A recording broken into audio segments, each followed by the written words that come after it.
సామెతల గ్రంథము 27వ అధ్యాయము. రేపుడి దినమును గూర్చి అతిశయపడకుము.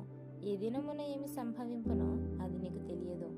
నీ నోరు కాదు అన్యుడే, నీ పెదవులు కాదు పరులే నిన్ను పొగడదగును. రాయి బరువు, ఇసుక భారము, మూడుని కోపము ఆ రెంటి కంటే బరువు. క్రోధము క్రూరమైనది, కోపము వరద వలె పొర్లునది.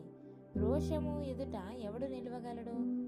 లోపల ప్రేమించుట కంటే బహిరంగముగా గద్దించుట మేలు. మేలును కోరి స్నేహితుడు గాయములు చేయును, పగవాడు లెక్కలేని ముద్దులు పెట్టును. కడుపు నిండినవాడు తేనె పట్టునైనను త్రొక్కివేయును, ఆకలి గురిన వానికి చేదు వస్తువునైనను తీయగా నుండును. తన ఇల్లు విడిచి తిరుగువాడు గూడు విడిచి తిరుగు పక్షితో సమానుడు. తైలమును అత్తరును హృదయమును సంతోషపరచునట్లు చెలికాని హృదయములో నుండి వచ్చు మధురమైన మాటలు హృదయమును సంతోషపరచును.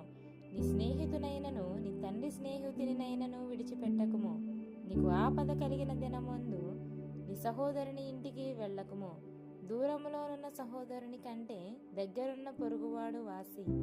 నా కుమారుడా, జ్ఞానమును సంపాదించి నా హృదయమును సంతోషపరచుము. అప్పుడు నన్ను నిందించు వారితో నేను ధైర్యముగా మాట్లాడుదును.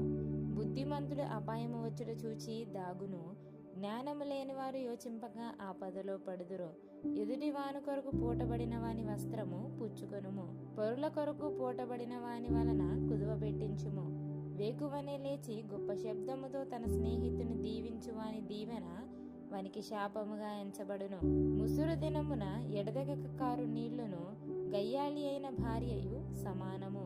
దాని ఆపజూచువాడు గాలిని ఆపజూచు వానితోనూ తన కుడి చేత నూనె పట్టుకొను వానితోనూ సమానుడు. ఇనుము చేత ఇనుము పదునగును, అట్లు ఒకడు తన చెలికానికి వివేకము పుట్టించును.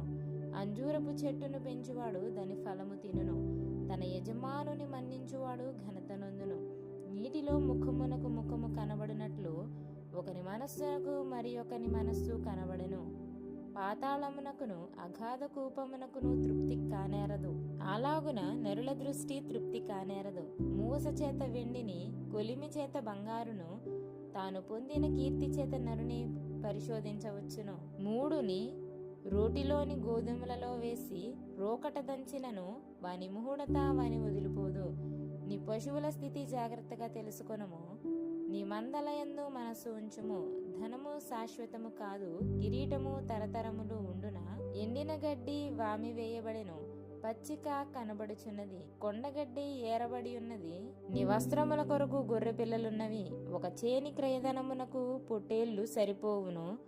నీ ఆహారమునకు, నీ ఇంటివారి ఆహారమునకు, నీ పనికత్తెల జీవనమునకు మేకపాలు సమృద్ధి అగును.